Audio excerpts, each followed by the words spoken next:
Reclaimed lumber has been popular for a number of years now. Everyone seems to like this old, distressed look. But what if you have some really ugly wood, like this stained tongue and groove siding? Do you just throw it away?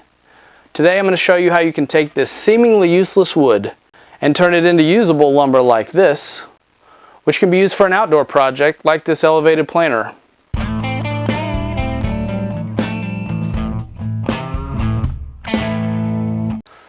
A number of years ago, I removed this siding from my house. It wasn't performing well and the builder installed it incorrectly. I was too cheap to have it hauled away, so it's been sitting in my basement for a number of years. I also didn't throw it away because it's cypress, and cypress is rot and insect resistant, which makes it a good wood for an outdoor project. Today I'm going to show you the steps from going from this ugly board into these nice, usable boards. So I had about 500 linear feet of this siding, and I'm thinking to myself, what do I need to do to make this usable? First step, I need to remove the stain, because I don't want the stain.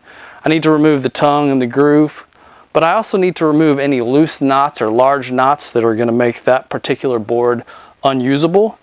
And a lot of them are twisted, cupped, warped, so I also need to straighten those out. When I got to thinking about it, all the steps needed to do that would leave me with a board that's maybe half of an inch thick, which is not desirable. So I had the idea that if I glue two boards together, I could solve my thickness problem and I could probably straighten these boards out. So let's get started with first cutting out the bad spots. Let's start by checking for nails. A metal detector is a cheap and effective way to find nails. You want to get those out of the boards so you don't eat up any saw blades, or worse yet, get a nail flying at you. Then we're going to take the circular saw, cut out any really bad knots, clean up the ends, and also now's a good time to cut these long pieces into manageable pieces. I don't need any longer than 5 feet, so I think my longest is probably 6.5 or 7. Next, I need to remove the tongue and groove on these boards. I do this at the table saw. You'll notice that I'm not using a blade guard here. I found that the small slivers were kicking back, so it was better for me to remove it. I just have to be extra careful with that blade guard removed.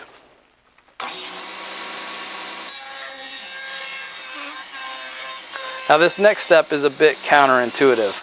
I'm going to remove one face to remove the stain.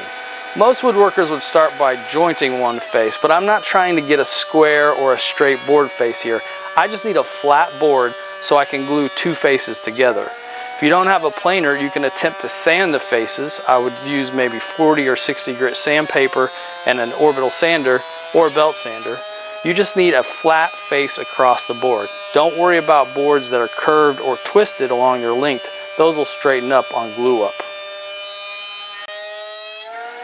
Alright, now's the time for the glue up. You're going to need clamps, and my clamps, I typically have them spaced about 6 to 8 inches apart. So depending on the length of your board, if you use that number, you can calculate how many clamps that you're going to need. You're also going to need glue. I'm using Titebond 3 because this will be an exterior application. This is actually a good choice for other reasons. It's got a longer opening time than Titebond 2. I think it's about 20 minutes or so versus 12 to 15. Buy lots of it because you're going to go through a lot of glue if you've got a lot of boards. You're also going to need an applicator. I like this roller one. If you don't have a roller, paint chip brush works very well.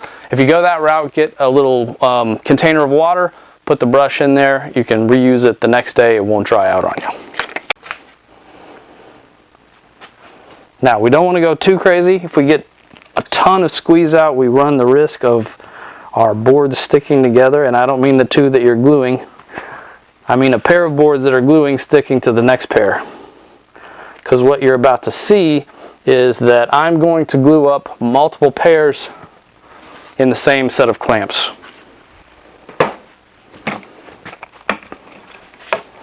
So, but rather than wait 24 hours to undo this and show you the outcome, let's rewind to about an hour ago when I unclamped yesterday's glue up. Well, let's see how yesterday's glue up did. We're going to go ahead and take these out of the clamps, make sure everything looks good.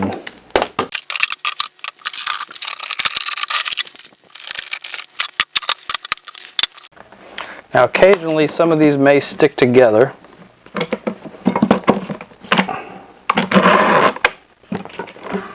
Don't panic if that happens.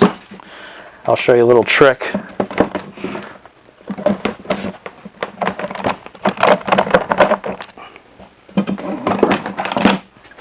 So they're probably stuck together because of other things on the wood, not the glue itself. Sometimes it is the glue.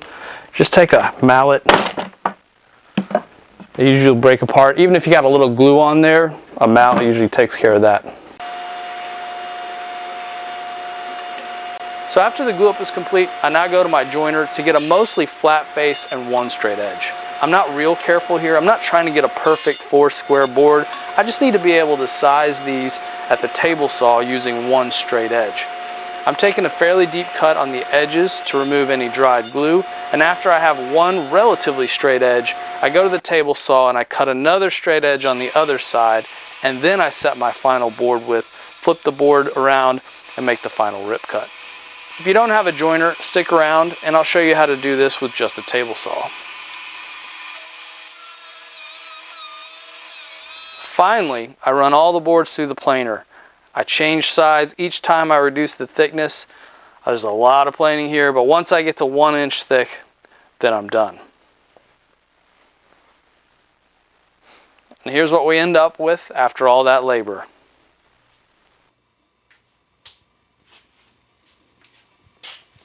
Well, here we are after all that labor with the finished product. Was it worth it? I think so. It was rather time consuming, I will have to admit. It cost me about, I'd say $100 to replace the joiner and planer knives after I did all the boards. If I would have purchased lumber for this project, I estimate it probably would have cost around $400, and that's enough lumber to build 3 of these, which is what I got out of all that siding. So, you know, for me, I had plenty of time to do this project, so I just chipped away at it. It took me maybe 2.5, 3 months, you know, just here and there. So if you have any ugly wood laying around, don't give up on it just yet. Take a look at it and ask yourself if maybe you can repurpose it. And maybe you can take some of the steps I've shown you here today and turn it into a very useful project. I'm Chris with Toolbox DIY. Thanks for watching. If you don't have a planer or a jointer, you're going to have to take special care when you do the glue up. And what I mean by that is you're going to want to make sure that the edges of 2 boards line up exactly. And you would do that by applying your glue like I did before, and then registering those against a flat surface, and then applying your clamps. And after you apply your clamps, double check that to make sure that those 2 edges are still perfectly aligned. And also, if you have any glue squeeze out, go ahead and remove that glue squeeze out, because we're then going to use this edge as a reference edge to run through the table saw to clean up this edge. After the glue has dried, we'll take that reference edge and we'll set our fence to about 1/8 of an inch shy of the skinniest part of your board. We'll run it through the table saw. That will give us a nice straight edge on this side, and then we can set our fence to the final width that we want our boards. Flip the board, run it through, and then we have the board width we desire with 2 straight edges that are parallel to one another. So next we need to plane this to thickness, and we're going to do that using the table saw. And to do that I need to remove the blade guard here and reinstall the riving knife. Let's go over safety first, because this can be dangerous if it's not done correctly. First of all, you have to have the riving knife. We don't want this board going through and falling over onto the blade and kicking back. Second, I highly recommend a feather board to hold the board up against the fence as you're driving it through the blade. Lastly, you're going to need a push stick. And what we're going to do is we're going to take relatively shallow cuts, light. We're going to only do about a blade width, maybe a little bit more. We're going to take it off of one side, flip it over, take it off the other side. Now, another thing worth mentioning, if your board is cupped, say like this, the cupped side needs to go up against the fence. Not the convex side, because it's going to wobble against the fence. And if it is cupped, you need an auxiliary fence that is higher than the width of your board. That is very important for safety. All right, let's give this a pass or two.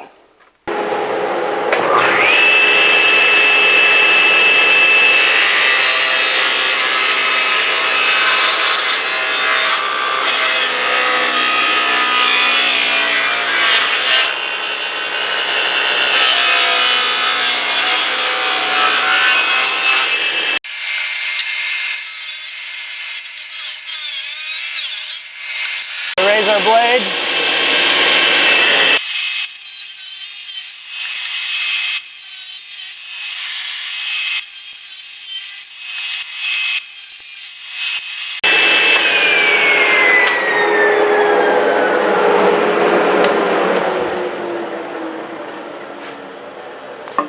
You can see we will have a little bit of cleanup to do, but nothing that a hand plane couldn't take care of, or maybe even some aggressive sanding.